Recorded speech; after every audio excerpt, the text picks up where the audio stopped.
course, my luck, that would happen. Okay. That's my bedroom, guys. Yeah. I show as much as I possibly want to. Anyways, of course that would happen with my luck. Blah.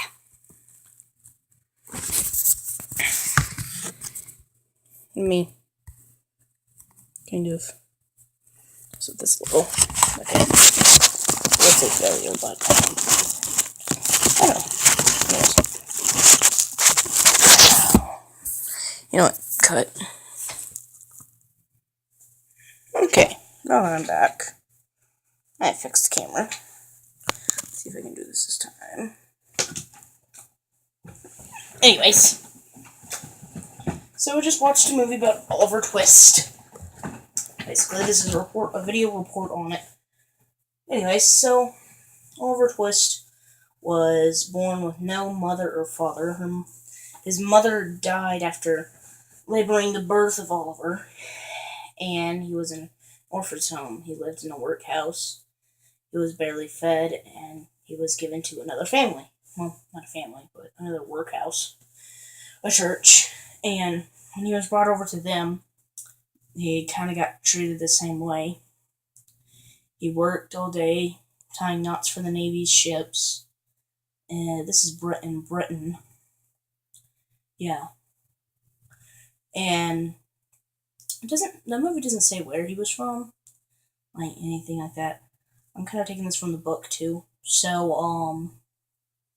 yeah, he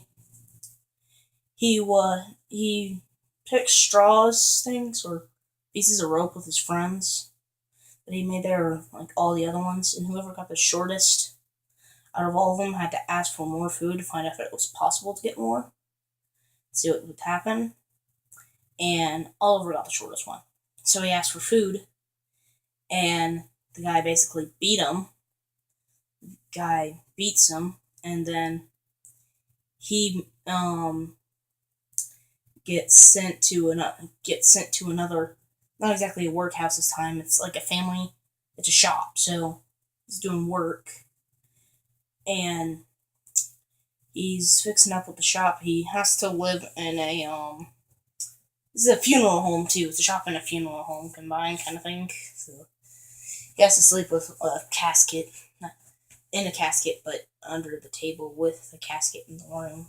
And that would creep me out. I think it was an empty casket though.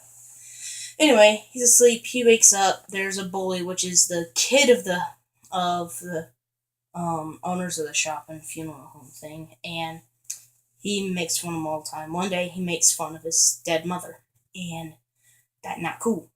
That's just not cool. So he comes over and starts beating him, and hits him, and basically rages in anger, and then they take him and they put him in like a tar pit, and then in the chimney room with all the coal and stuff, and they call for the guy that's been having him, taking him to different places, and he goes in there and he's like, Oliver, you can't keep doing this. You're gonna get yourself nowhere. And then the old man, he explains that the oldest boy was making fun of him, and the mother of that boy is like, my son want to do that, and so what? Your mother was bad anyways. And he gets angry again, calls her a liar, and then she gets freaked out because this is like 19th century, so it's probably really bad to call someone a liar back then. Anyways, so he comes over. The man that runs a funeral park comes over, which is the husband as well, and she's like, aren't you gonna do anything? So he bends him over the table and spanks him with a cane. Like, gosh, with a cane. That would hurt. It's thin too. But anyways, so he gets his feelings hurt. Before they can transport him again, he runs off in the middle of the night. They were going to transport him the next day, but he runs off in the middle of the night and makes his way to London. And he tries to get food and stuff. Nobody will accept it because they have a hard time taking care of their own family. I just find it rude. So there's one grandmother who came in when he fainted because he's gotten sick. with the flu. And back then, that was really, I think it was like a flu or cold. It was, either ways, it was really bad for back then. Like, you could die because of it. Because they didn't have any medicine for it back then. So, they take him in. She takes him in, makes him feel better. And then he shoves off the next day. And he makes it to London. It's all beaten up and stuff. This one guy, Artful Dodger, that's what he calls himself, comes in and he brings him under his wing. He's a shoplifter. He takes food, leads him back to where he lives and his boss and stuff. And it's a big gang of shoplifters and stuff like that. So they take him in, teach him how to steal, teach him how to do all sorts of different stuff. So he's a bad kid now. But when he comes to his first robbery, they're going out and they're gonna take this guy's handkerchief. One of them gets it, but then they pass it over, but the guy notices. And it's Artful Dodger and this other guy, so he didn't have anything to do with it. He was just across the street looking amazed by it. And anyways, he gets framed for it basically because they think that he did it. At least that guy does, and he chases him. And they're screaming out, "Thief, thief, thief, he's a thief!" And anyways, so he gets caught. He's still sick at this point. They ask for his name, but he's too weak to, say anything. So the police officer comes up with, a fake name for him. And that's what he said his name was. And he passes out because he's so sick. And then the guy who got stolen from, that was the bookstore owner. I think it was the guy who got stolen from. Took him home with him. And he had a good family there. But then he, in the process of that, and there was also this girl back when he was doing stuff, back when he was in the bad guys stuff, Nancy, who was a good friend to him, basically. Anyways, I just saw this movie today, but I barely remember any of it. Anyways, so he's back at the family. They give him nice clothes, burn his old clothes, and then the bad guys, the shoplifters, they take him back forcefully and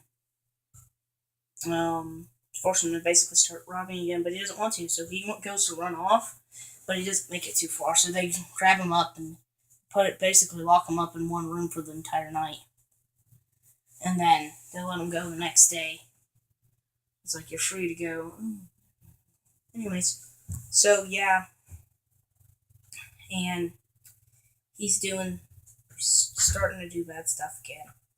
And he's like, no.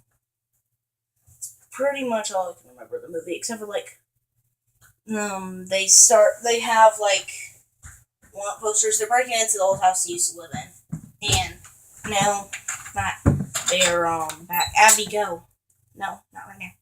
I'm doing something for school. Go, get out. Anyways. No, Abby. I'm gonna start doing movie reports now. I'm gonna read different books or doing stuff and give video reports on it now. Go, Abby. Yeah, go. Yeah. Anyways, so he catches them. Now there's a big warrant for the guy. The guy who's forcing him to do it. There's a big posters and stuff out. So they get caught in this one house. And now both of them are there because there's another guy, Bill Sykes or something like that, who was basically the top man. And he went back to London because he was going to leave somewhere else because he knew what was going on, I guess. Actually, no, he didn't. No, he didn't. He was just leaving. Get out, Abby. No. I'll be. No, Abby, go. No, get out. You can't do this right now. I'm doing something for school. Get out. Okay. 1 minute, guys. I'm gonna pause the video. Alright, guys. I'm gonna finish it up real quick because we're on 9 minutes and 50 minutes. We're only on for 10 minutes. Anyways, so they catch him. He basically hung himself. He's out with out with it. They're gone. And he goes back to his normal life. He goes and sees the bad guy that was really nice to him. They pray. He gets saved. He's going to go to heaven. Woohoo. And I will see you guys. Have a blessed day. I will see you guys next time.